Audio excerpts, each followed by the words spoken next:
Since it is a Tuesday, which means Reader's Nook, and it is December, I thought today I would share with you a few of my favorite books that came out this year. I decided to break them up into my favorites from a few different categories. First up, my favorite contemporary book that came out this year was We Were Liars by E. Lockhart. Y'all, this book. I pretty much have no words for it, which is probably a good thing because if I shared any words, it might spoil it for you. The book starts off with, "Welcome to the beautiful Sinclair family. No one is a criminal, no one is an addict, no one is a failure." And as you can probably guess from the title, there might be some lies in that intro. This book is about lying, it's about secrets, it's about family relationships, and it's really short, so it doesn't take very long to read.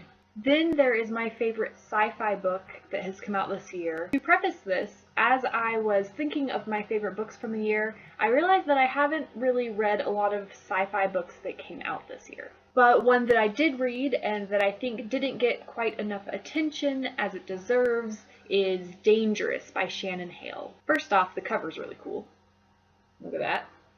Also, it is about teenage superheroes, which is pretty cool. I also love the main character. She is half Paraguayan, she's a girl, she's a science nerd, and she was born with only one arm. That's a pretty awesome, diverse character, and she does not let anything about herself hold her back. I love the way this book starts. The first two sentences are, "Every superhero has an origin story. Mine began with a box of cereal." Now, if you're familiar with Shannon Hale, most of her work has been more on the middle grade side. And other than her Austenland books, this is her first story that's outside of the fairy tale genre. But she did a great job with her first YA sci-fi book. It's really just a fun book. If you are enjoying all the superhero movies that are coming out these days, you should definitely check this one out.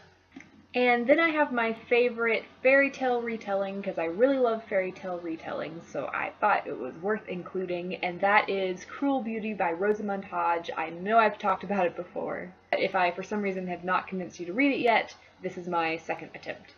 It's wonderful, it's dark, it's so different from the original Beauty and the Beast. If you like fairy tales and you like mythology, read this book. And if you need more to convince you, the first line of this book is, "I was raised to marry a monster." Go read it. And my last book is one that I don't have a copy of, sadly. It actually makes me very, very sad. And that's my favorite fantasy book of the year, which was Heir of Fire by Sarah J. Maas. Here's the thing. I read really quickly. I have a tendency to just fly through books.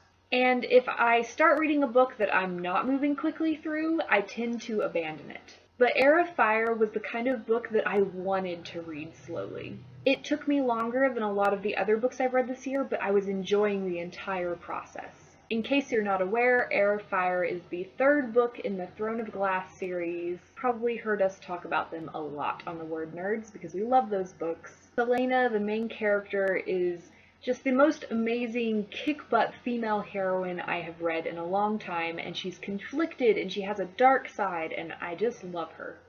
Sarah J. Maas is also great at weaving in so many other characters. All of these characters' stories contribute to Selena's story as a whole, but they also have their own battles and their own struggles and their own story happening. No character feels like an accessory to Selena. I just love that book. It was amazing, it was fun, it was adventurous, it was heartbreaking. If I haven't convinced you to read this series yet, I don't know what I'm doing wrong. So those are some of my favorite books from 2014. And we would love to know what some of your favorite books have been, so we invite you to our live chat this Sunday at 7:30 Eastern Time, just like it always is. We will be talking about the best of 2014, the best books, the best movies, the best whatever we can think of. So come and join us and join the conversation on Sunday.